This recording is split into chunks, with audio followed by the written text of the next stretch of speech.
Hey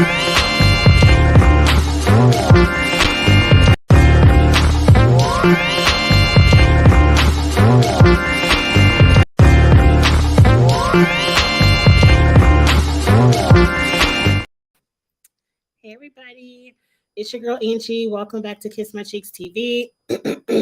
I'm here for a quick check-in. Let me tell y'all something. The past 2 days, I've been back home. Kankakee, Illinois is where I'm from. And the city of Kankakee was giving my dad an honor. He just recently retired from the library and they renamed the teen center after him. I said this on my channel many times before, but shout out to my dad. It was such a great honor and I surprised him. I really wanted to be there for the ceremony. So I haven't been making videos, and it's the last day of Black History Month and I just got back today to get back to work, and I feel like everybody from RHOP and Potomac said it's go time with the foolishness.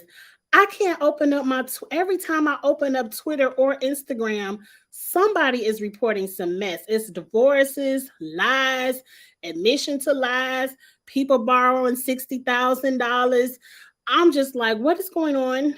It's so much mess, and I want to report on it. I want to give you all my 2 cents. I know you all want to hear it, but I'm like, I couldn't even screen grab it fast enough to make a video. I'm like, every time. So I'm here to give my quick 2 cents about the Dragon, Mia, and Gargamel, and that's Giselle, Mia, and Michael. I feel like they're about to tank the show. I feel like the show is about to go somewhere where it can't come back. And once it turns that ugly, ugly corner, it's time to start all over. It's time to find a new city. It's time. I'm sorry, ladies, but it's time for y'all to find another job. And like I said, the only one I've seen with any talent on that cast is Candace. So she's the only one that's fine for me if RHOP was to disappear. You all, I promise you, Kitchen Table Talk is every Sunday at 6 p.m. Beans is back. She is not on travel this week. And every single RHOP and Potomac issue of mess will be broken down on Kitchen Table Talk this Sunday. This is a quick 2 cents about why I think Giselle, Mia, and Michael are getting ready to tank the show. And it's no longer going to be recordable or watchable. First, Giselle. Let's get the dragon out of the way. Dragons, the chorus, everything, they set fire and then they just sit back and watch the destruction. That's what Giselle did this season.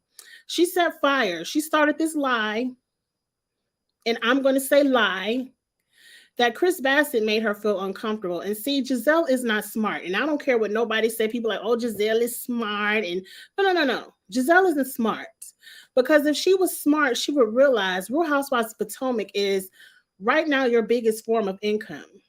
The child support checks are about to not decease, but stop, because your kids are closer to 18, if not 18. This is not the time to blow up your best check. Giselle isn't smart because a smart person would know your sauce that you like to sprinkle on things is too much. You can't go around insinuating a married man lured you to a hotel room, made you feel uncomfortable, approached you like a sneaky link to see if something would happen. You're ruining this man's reputation. He works in hospitality. To me, this is equal to what Phaedra did when she told Portia Candy wanted to drug her. Equal offense, equal discipline. Giselle can go. I'm telling you now, as long as Giselle is, I know Karen is in the center and the Grand Dame is going to stay in the center. But as long as Giselle is anchored to that center position, your show will be trash. Because Giselle is sprinkling these lies. To me, Giselle is no better than Mia. The only difference, Giselle is no better than Mia. Giselle just does not admit her stuff, and she's a tad bit classier. A tad. But she lies on people. And she gets stories. And this season, she has admitted, like, she has the Nene brain. She thinks she can't be touched. But Giselle, where is Nene sitting right now? Everyone who thinks that they're the queen bee, they can be touched.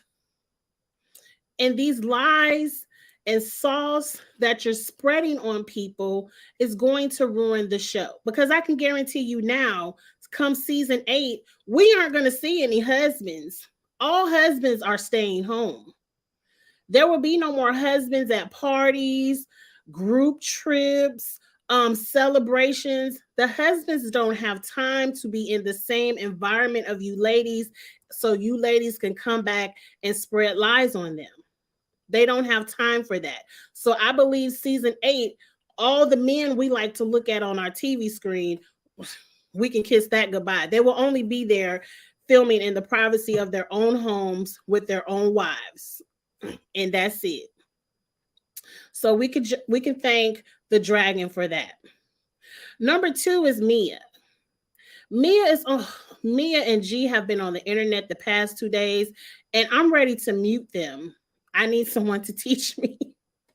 I'm not the best at Instagram and Twitter, but I need to figure out how to mute Mia and G. But you really can't even mute them, because even if I don't see them tweeting, every Bravo blog is retweeting what they're talking about. Mia has been on here putting up videos of Wendy eating a snapper, talking about, I thought you wasn't with Peter. And then Peter had to come out and say, look, I ain't never slept with this woman. She's a married woman. She's very respectable of her husband. I'm not about to ride out this lie with you, Mia and G. I don't even know y'all like that. Then G had to come out and be like, oh, you don't know us, but we gave you $60,000. And I said, ooh, Peter's still in people's pockets. I see. You can always find Peter in somebody's pocket. Okay. And so then Peter come back out and like, look, I want to apologize. I do know these people. Jesus have mercy. He still stood on it. He didn't sleep with Wendy, but he had to, he didn't want them to ask for that $60,000 back. So he had to clear up that, I put a little bit too much shade on Mia and G, but F them. And they $60,000. Peter, we know you don't pay people back, and they should know by now you don't pay people back either. So forget them. I think what happened is they all got together with Mia, used Peter for this fight thing, and Peter didn't have no parts in it, and he was gonna sit back and be like, yeah, you could say about the contract, whatever. But once you start talking about him sleeping with married women, he had to come out and say, no, that ain't happened. I appreciate Peter for saying that it didn't happen and not letting that rumor or that lie float out there. And then Mia later on today apologizing like, yeah, I said it, and yeah, I lied, but we ain't gonna act like she ain't say my husband sleep with other men. And I'm like, Mia, are you stupid or are you dumb? Are you dumb or are you stupid? Which one, ma'am? We've already visited this several times on the show. When that woman said what she said, she was not insinuating that G was out here sleeping with men. She was insinuating that you and your husband have an open marriage and that you all sleep with other women. Why am I going back through this? Mia has admitted all of this stuff on tape. That G sleeps with other women and she watches. They have threesomes. She stepped out on him with the permission of her husband. They have swinging sessions where they swap partners. When Wendy said, y'all sleep with other women and other men, she said, y'all, not G. And for someone to be the CEO of any company, well, ex-CEO, you should have the intelligence to understand that. And if you don't, I see why they fired your ass. So Mia and her blatant lies, how she just throws lies and accusations out on people, she's going to ruin the show. To me, Mia is the first person that needs to be fired, because that's, you talking about lawsuits. We're going to get to Gargamel in a second. But you talking about lawsuits, Wendy needs to sue Mia, because that was an outright lie, and she admitted that she lied. Wendy needs to sue Mia for assault. It's on camera. And it's amazing. I'm going to get to my Real Housewives of Potomac review after me and Abby do the award show. So stick around on the channel. I'm going to be talking all night. But it's amazing how production glanced over the cell phone. This woman threw 3 things at Wendy: a drink, a purse, and a cell phone. We saw all of it with our own eyes. But I'm going to save the rest of that commentary for the Potomac review, because I'm going to go in on production. So Mia is the second thing that's going to ruin the show, and she needs to be fired immediately with Giselle. I forgot to say fire Giselle, or did I say fire Giselle? If I didn't, I can't say it enough. Fire Mia and Giselle. Last is Michael Darby Gargamel, who's not even on the show anymore. It's his wife, Ashley. How dare you have the audacity to sue Candace for $2 million when you are on television admitting to wanting to suck dick? Robin said it first many moons ago. And you never denied it. Never denied it. You never sued Robin for it. Probably couldn't, because it was a true statement. But once we get on this type of show where you ladies throw accusations and lies about each other left and right. Now, Candace, I don't know if you lied or not. And Miss Ma'am, I really hope you didn't pull something up out your ass just to shut Ashley up. Now, Robin said you told her about this many years ago. Hey, Andrew, and you just never said anything. But I really hope that this is not a lie that you have told, because do you have $2 million? Do you have $2 million to pay Michael Darby? I mean, are we going to give Ashley a free house to live in? We going to act like her house ain't cost $2 million? I really think Michael did this just to be a pain in the ass and to cost Candace some legal fees, because no matter if someone sues you or not, you still got to get an attorney and fight the shit, and that costs money, and it costs time, and it's a headache. But I think it should be immediately dismissed, Judge, because Robin already said Michael admitted to wanting to suck dick. So what Candace said is no different. Okay, Andrew, I'll be live all night. Come back when you get your food. So, but with that being said, you can't go around suing people left and right, because once you drop one lawsuit, now here come another lawsuit, and now you have a show where can't anybody say anything. It's gonna be a very boring show, because you aren't gonna want to argue, fuss, and fight, because now you got to worry about somebody throwing a lawsuit at you. So for those 3 reasons, and those 3 people, and Michael ain't even on the show, so we really can't even fire him. And to me, Candace, I'm gonna read both sides of the coin.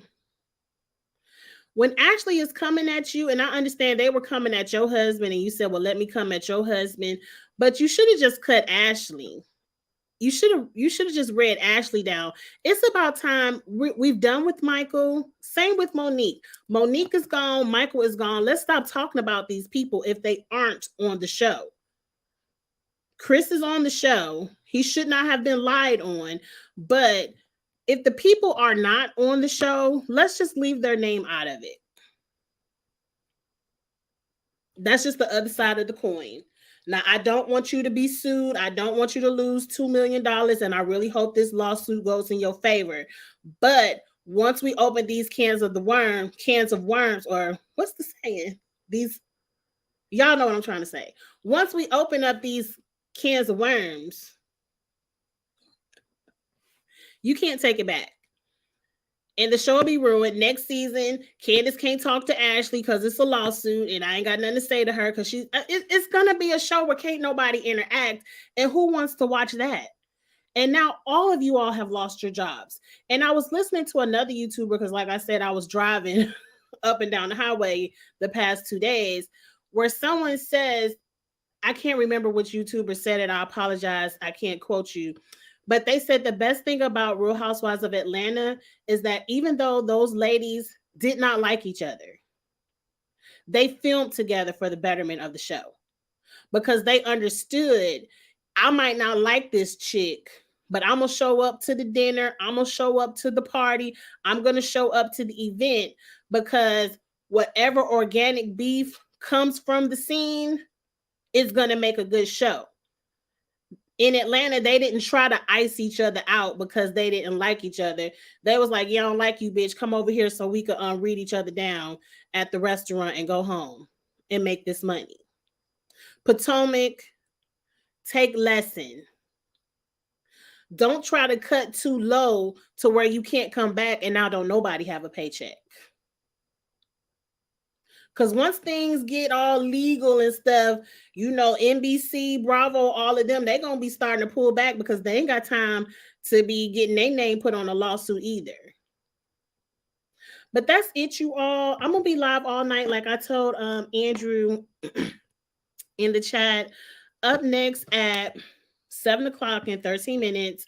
Well, 6 o'clock my time, Central. Me and Ebby are going to do the NBC. Have mercy, Angie. Get it together. You got a lot of talking to do tonight.